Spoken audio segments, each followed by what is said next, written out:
अब next question जो हमारे पास अवेलेबल है, इसमें एक ही फंक्शन हमारे पास दे के रखा है और उसका इंटीग्रल जो है वो हमें बताना है, और कॉम्पोजिट फंक्शन है, तो ऑब्वियसली यहाँ पे हमें बाय पार्ट्स अप्लाई करना पड़ेगा। तो ये थर्ड मेजरिंग का क्वेश्चन हो गया हमारे पास,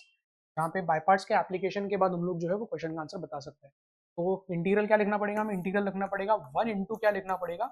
कॉस ऑफ लॉग एक्स या cos of l n x लिख लेता हूँ मैं यहाँ पे, बेस ई है हमारे पास में, into D x. By parts apply करेंगे तो क्या आएगा, ये 1 जो है वो हमारा सेकंड फंक्शन हो जाएगा और cos ऑफ ln x जो है वो हमारा फर्स्ट फंक्शन हो जाएगा। तो 1 का इंटीग्रेशन होता है x, तो x into cos of ln x as it is, minus integral of क्या आ जाएगा हमारे पास में, तो x 1 का इंटीग्रेशन तो हो गया x,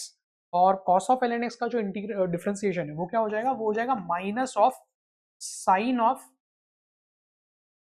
ln x आ जाएगा हमारे पास में, और मल्टीप्लाइड बाय क्या आ जाएगा सिंपली हमारे पास यहाँ पे,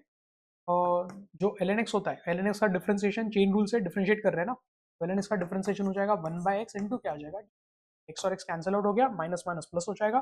तो टर्म आ रही है हमारे पास में x into cos of ln x plus sign के साथ क्या आ जाएगा, integral of sine of ln x into क्या आ जाएगा dx। तो ये आई इंटीग्रल जो है वो हम लोग यहाँ पे लिख रहे हैं, है ना। अब यहाँ पे साइन ऑफ ln x आ गया, फिर से वही एक ही फंक्शन है, और यहाँ पे भी हमें बाय पार्ट्स ही अप्लाई करना पड़ेगा। तो अब ये टर्म जो है यहाँ पे जब हम फिर से एक और बार बाय पार्ट्स अप्लाई करेंगे, तो 1 into sine of ln x से बाय पार्ट्स अप्लाई करना पड़ेगा, 1 जो है वो सेकंड फंक्शन हो जाएगा,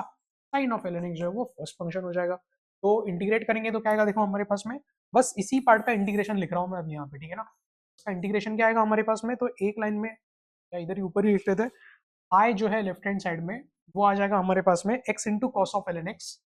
x into cos of ln x आ जाएगा प्लस साइन के साथ में। अब ये एक इंटीग्रल दो में कन्वर्ट होने वाला है, तो इसको लिख लेते हैं, 1 का इंटीग्रेशन हो गया x, तो क्या आ जाएगा, x इंटू आ जाएगा हमारे पास में sine of ln x, minus sine के साथ इंटीग्रल ऑफ क्या आ जाएगा हमारे पास में, x multiplied by sine of ln x का डिफरेंशिएशन क्या हो जाएगा, cos of ln x multiplied by chain rule से ln x का डिफरेंशिएशन क्या होता है, 1 बाय x इंटू क्या हो जाएगा dx। अब ये x और x जो है वो हमारे फिर से कैंसिल आउट हो गया है, और ये जो जनरेट हुई है पूरी की ये पूरा इंटीग्रल जो है, यही इंटीग्रल हमारा आय है जिसको हमने इनिशियली इंटीग्रेट करना स्टार्ट किया था, तो वो आय जो है वो फिर से एक और बार हमारा रीजनरेट हो चुका है। तो ये आय माइनस साइन के साथ है, लेफ्ट हैंड साइड में जाके प्लस साइन के साथ आ जाएगा, तो क्या गया हमारे पास में 2i इज इक्वल टू आ जाएगा x times cos of ln x आ जाएगा plus x times sine of ln x। तो फाइनल आंसर क्या आएगा, i इज इक्वल टू आ जाएगा x by two, in bracket क्या आ जाएगा, cos of ln x plus आ जाएगा साइन ऑफ, अगर हम ऑप्शन चेक करेंगे तो हमारे पास क्या आ जाएगा यहाँ पे, by two x by two दोनों में है, cos of ln x plus sign of ln x, तो option 2 is the correct answer.